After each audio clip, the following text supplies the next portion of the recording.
What's up? What's up? What's up, Facebook fam? It is Tuesday, and you guys know what goes down here on Tuesday. White Chat goes down here on Tuesday. And thank you guys so much for joining me. I truly appreciate you guys. And I hope that you're enjoying your Tuesday, and I hope that you had a great Monday. Um, Today was just a long day for me. And so I was contemplating, I was like, Lord, let me get on here. Again, thank you guys so much for joining me. I was like, Lord, let me get on here and answer these questions. Um, Normally I get on here every, Tuesday, and I answer you guys questions that come from wives. But these questions that I'm going to answer today actually came from my email list. And what was such a blessing about my email list is that I knew that God has allowed me to impact the world and to have wives that tune in from around the world. You guys, thank you so much for tuning in, and make sure that you're putting in the chat where you're tuning in from. I would truly appreciate it. Um, but usually I just come on here and I'll put it out to everybody, and you're welcome. If you're not a part of my email list, I would love to have you. um but I normally I just say, inbox me or email me or whatever your questions, and you can remain anonymous. But I went to my email list and I just really said, send me some questions. And when I tell you, my list responded, and I'm so grateful for that. Hi Andre, how are you doing? Tell me where you tuning in from, sweetie. And so hello from Orlando, Florida. How are you, Yolanda? How are you? Thank you so much for joining me. And so I was so blessed. And last week I answered a question from a wife in India and another one from Tacoma, Washington. And so today I am blessed. Hi, oh, you from Montclair, New Jersey. Thank you so much for putting in there. I thank you so much for tuning into all my stuff. You are amazing, and I thank you so much for following me. I just never knew where you were from.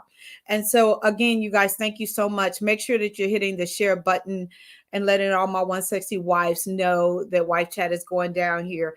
And I'm streaming you. I'm streaming from my bedroom, and y'all probably see my bed in the background, which I'm usually in. And I actually started Wife Chat around this time. Wow, it's been 5 years, because of a car accident that I was in. And yeah, and it's 5 years to this day. I just looked at the date, and I started it after I had my surgery because I was like lonely and wanted somebody to talk to. And y'all have been showing up every single Tuesday for 5 years. So I am so grateful. But anyway, and so the questions that I'm going to answer tonight are literally from my email list. And I was like, Lord, you told me years ago when I started bringing sexy back to the marriage and started doing what I do, that literally I was going to impact the world. But when you hear God, but you're like, okay, show me, right? And literally he showed me from my list. And so tonight I'm going to answer two more questions. And again, if you guys have any questions that you want me to answer, you can remain anonymous. I always go back on to the thread and like what you guys put in the comments and all those different kind of things. But the first question comes from Kingston, Australia, right? And I think in Australia it's around noon there right now, because they're like almost 24 hours or something different from us. I'm not really sure, but I think it's about noon because I do have some clients that I coach, and I get up early in the morning to coach them, because it's nighttime over there, so it's noon there. The question is, my husband works at a pub. We call it a public house. In the US, you call it a bar. My question is, what should I do? Because my husband and I are very young. We have been married for 2 years, and now I just had our first child, a boy. But he comes home and talks about other women hitting on him while he is at work. I don't want to come off as jealous, but this is happening more now that our son is here and I'm not working. Okay. Well, I believe there's a lot of things that are going on with this young lady from Australia, and I say thank you so much for being a part of my One Sexy Wife tribe. I truly appreciate you. I think there's a number of things going on. When you are young, and then you just add a baby into the mix, and you just, are newly married. She said they've been married 2 years. So to me, that's newly married, being that I've been married 33 years. I think there's a lot of dynamics going on with this question. And so let me try to give you some tools and some strategies and give you some of my thoughts, since you are part of my tribe, and I can be a little bit more frank and a little bit open and more blunt. First of all, you know this, that you can't control who comes into his job, and he can't control their behavior, right? And I believe that, it seems as if your husband has been working at this pub house, or we call it a bar here in the United States, for a while. And it seems as if that, maybe he's a good looking guy or whatever. And it seems to be more magnified that he's telling you about these women hitting on him now that you're at home and you're focused and you just had a baby. Once you just have a baby, just let me tell you this: your hormones are all over the place.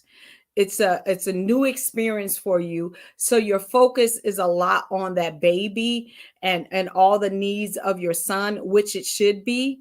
And my thoughts are is that maybe you're a little bit more sensitive to what your husband is saying when it comes to these other women, because you are at home with the baby, your hormones are out of whack, you're probably tired because you're probably not getting a whole bunch of sleep, he's getting a chance to leave the house, and all of those different kind of things. So it's a whole, like I said, a whole basket full of things that you could be experienced. Hello, Mr. Perry, how are you? And so that's the first thing. The second thing is, I really want you to check your heart. Are you feeling insecure because you just had the baby? Or are you feeling insecure because your husband's behavior has changed? Or you feeling insecure because you don't think that you're looking the way that you used to look after you had the baby? I'm just asking that question because I know for myself, when I had, my sons, right? I became very insecure because, of course, we gained weight. We're at home. We're not being able to dress up like we used to. You're not getting much sleep, so you're not, grooming yourself the way that you normally would. And maybe you're feeling like you're not as attractive as you used to be, being that you are at home and you're not having to put on the clothes and all the stuff. And maybe that he's talking about that is magnified, being that you're not, at your best right now. I don't know, because I haven't talked to you. This just came through my list, but I'm just giving you some things to think about, right? The other thing that I want you to really think about is to really talk to your husband about how it makes you feel when he talks about these other women hitting on him. Literally, how it makes you feel, because he might not really understand how it makes you feel. And but there's a good side to it, and I'll get to this as well with him talking about it, right? But tell him how it makes you feel, because a lot of times when, and this works for women as well, when we're telling our husbands certain things, we don't realize that we could be making them feel inadequate or not up to par or whatever, especially when we're talking about somebody else's husband and what somebody else's husband is doing for them. So again, you have to really sit down and make your husband understand how it makes you feel, especially in this point in time in your life. But I do believe that, for most women, after we have a baby, our hormones are running wild.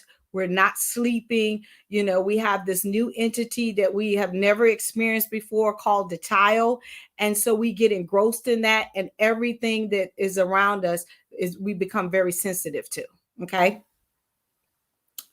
And so that was one of the things. And number four, make sure you give your husband some quality time, because again, that could be a reason why he keeps telling you about these other women, because he's screaming out for you to pay some attention to him. And it's very hard when you have a new baby, because in your mind, and I understand it because I went through this when I had my son Justin, my first son Justin, is that this baby needs me. You're a grown man, you should be able to attend to yourself and all of those different kind of things. But you have to find a balance, especially because the way that God ordered us to live our lives is God first, our spouses second, and our children, family and friends and jobs and all those kind of things are supposed to come under that. But I understand how, as a mother, that your baby becomes your first priority. But again, don't get so out of line and you get your household out of whack that you and your husband begin to argue because this baby is taking all the attention. That's a hard thing, but it happens. And I've been there, and you have to try to find the balance, right? So, when the baby's sleeping, even if it's 15 or 20 minutes, just focus in on your husband and not be focused in on watching the baby sleep or something like that, because he needs attention, and he's not going to say that he needs the attention and that he feels like you're, dedicating all your time to the baby. All right. And then the fifth thing I want to say is look on the bright side of things.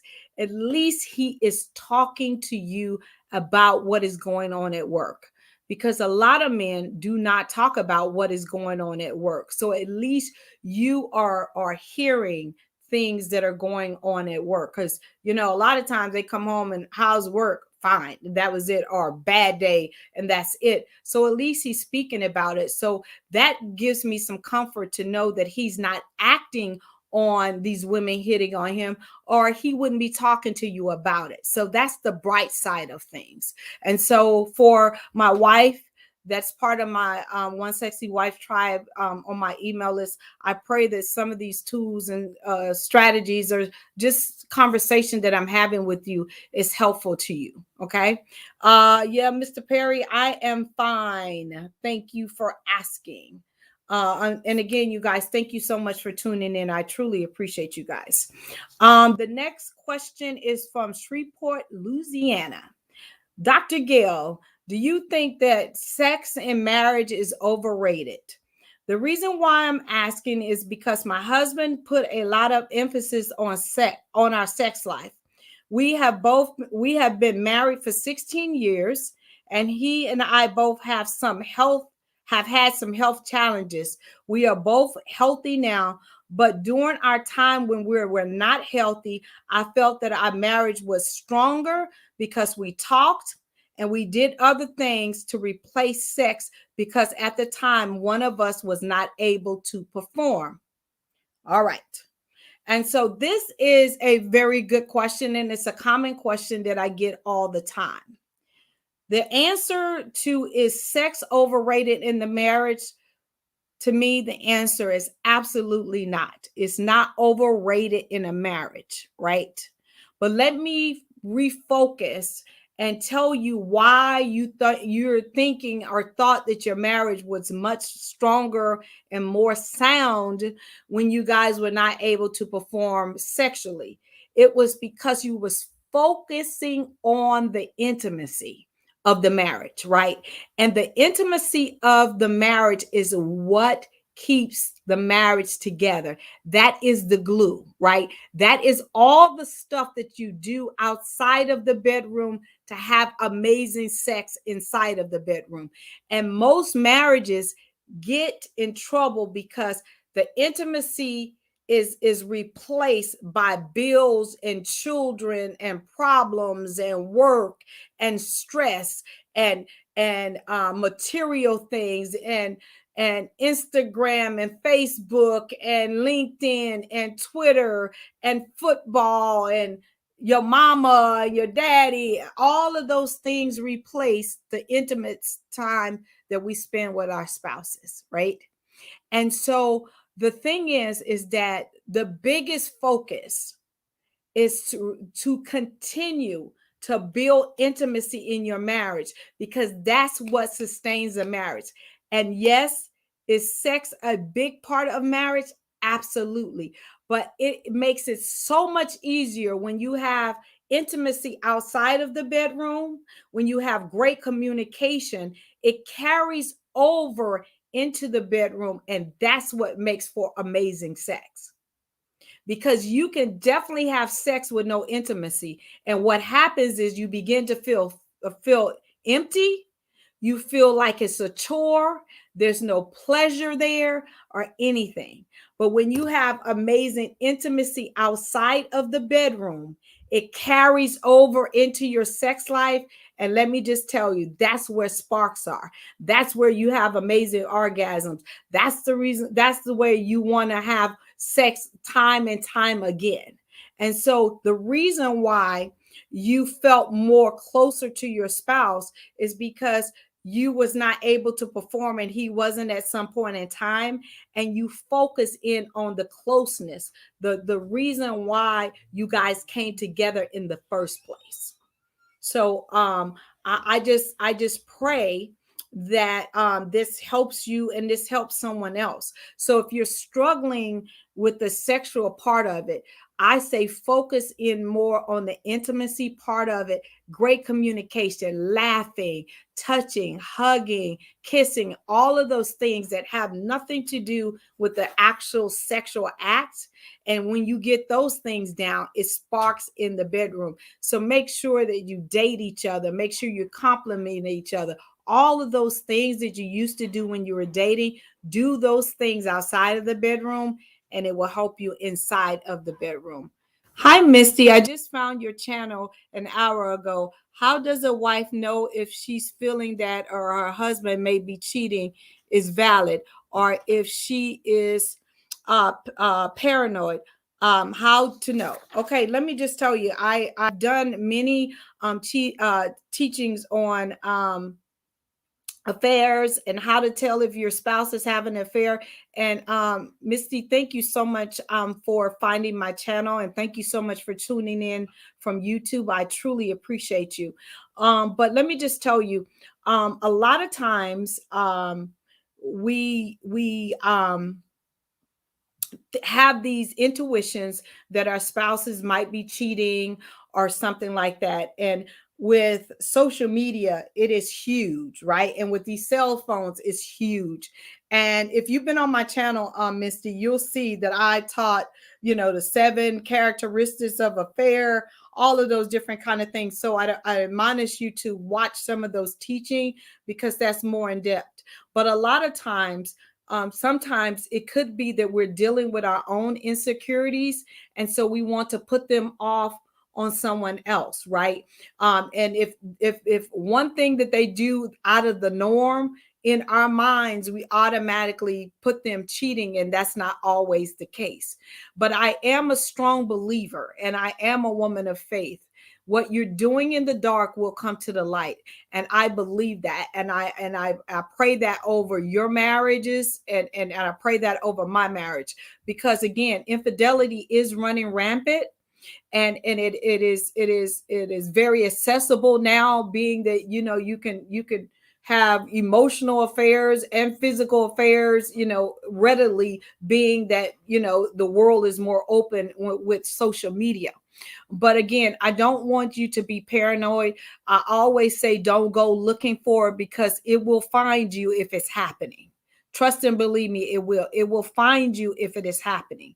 Because again, I believe that whatever is going on in my marriage that I don't know about it, if it's an affair, God is going to expose it, because you cannot continue down that path, because the wages of sin is death. And in order for you to be committing adultery, you got to work hard at it.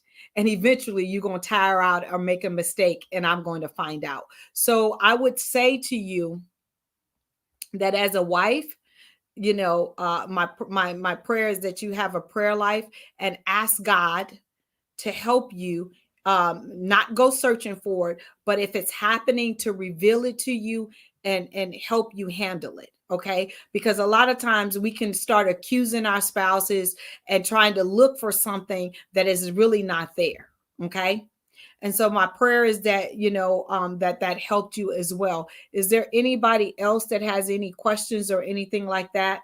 Again, you guys, I appreciate you so much for supporting Wife Chat.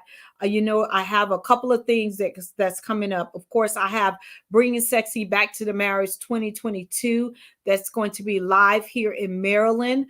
You can go visit my website. Is the big banner right there. We're going to be leveling up in every area of our marriage. We're going to deconstruct your marriage and reconstruct it the way God would have it to be. So I'm excited about that. If you have not registered, please go and register. Usually I have over 200 something women. This year I am limited to 80 women because I want to make sure, and the ballroom is big enough, so we're not going to be packed in there or anything like that. But I want to make sure that, we're safe and that kind of thing. And then I'm going to be doing, and I just prayed about it, and I literally just had, my team member, we just got off the phone before I got on here. So I'm going to be doing a workshop on November the 13th. It's just going to be a 2.5 hour workshop virtually called On the Brink, because so many people are on the brink of divorce. And you guys know that I've been on the brink twice, and God healed and restored guilds in our marriage. And I want to give you some tools and strategies if you're on the brink, how we came out of it and how we're thriving now. And I want to see you win. So look out for that. And again, it's going to be a quick registration. I'm not going to allow no more than 20 women, even though, I could open it up being that it's virtually, but I want to make sure that I'm able to answer all the women's questions and stuff like that. So I will be posting that tomorrow. So look out for that. Misty, thank you so much for your wise advice. Thank you so much for tuning in. I truly appreciate you. Should a man always initiate sex? Mr. Perry, the answer is no. And that's the reason why I started Bringing Sexy Back to the Marriage, because no, you shouldn't always have to initiate sex. But the question becomes, if you're always having to do it, the question is, why is your wife not wanting to initiate it? And it could be that there's some unresolved issues. There could be some health issues. There could be some menopause issues. There could be some hormone issues. I could go on and on and on why that's not happening. It could be some stuff that's going on in her head. And let me just give you guys some food for thought. For men, sex is 90% physical and 10% mental. For women, it is 90% mental and only 10% physical. So when you're nurturing your wife's mental and taking care of all the things that bother us as women outside of the bedroom, then it's magic inside the bedroom. So I hope that helps you, Mr. Perry. All right, you guys, have an amazing, amazing night. I love you guys to pieces. I will see you next Tuesday. Make sure that you go visit my YouTube channel, because I release a new video every single Thursday at 8:30 p.m. Eastern Standard Time. Okay, Mr. Victor, how can a man to get his wife to be open? Well, the thing is that is a loaded question. How can a man get a wife to be open? Open to what? Open to trying new things sexually, open to listening to you, open to I need a little bit more information. But let me just tell you this. The other question that I would ask is, why is she closed? Um Thanks for explanation. Herself, be open to herself. Okay. Um it could be a number of reasons. She could be suffering from low self-esteem. It could be her upbringing has told her to be very meek, quiet, and demure, and not be so loud and open and those kind of things. It could be trauma in her childhood where, she was told, little girls should be seen and not heard. It could be so many different reasons why your wife is not open. Now, when it comes to not being open sexually, again, it could be a religious upbringing that keeps women from exploring sexually. It could be that she's tried something with someone else and they hurt her feelings and it didn't work. It could be so many different things. It could be that she tried with you and you was not receptive to what she was trying, and therefore that closed her off. It could be unresolved issues, financially, something you said. It could be so many different things. And again, in this setting, I can only give you a couple of scenarios. So I hope that helps. Anybody else? All right, you guys. Again, thank you so much for supporting Wife Chat for 5 years. And again, I just cannot believe it. This was the day that I actually started Wife Chat from my bed after I had my surgery. I love you guys to pieces. If you need me, you know how to get in contact with me. Look out for my workshop that I'm going to be doing on November the 13th. And make sure that you register for bringing sexy back to the marriage, because you don't want to miss it. It's going to be an amazing conference. I'm just telling you, it's going to be amazing. God has already showed me that wives' lives are going to be transformed, and it has nothing to do with your marriage. It's going to be that you're coming back a whole entire new woman, because he's going to do that. Thank you. Happy anniversary, Wife Chat. Thank you so much. I appreciate you guys. Have an amazing, amazing, amazing, amazing night.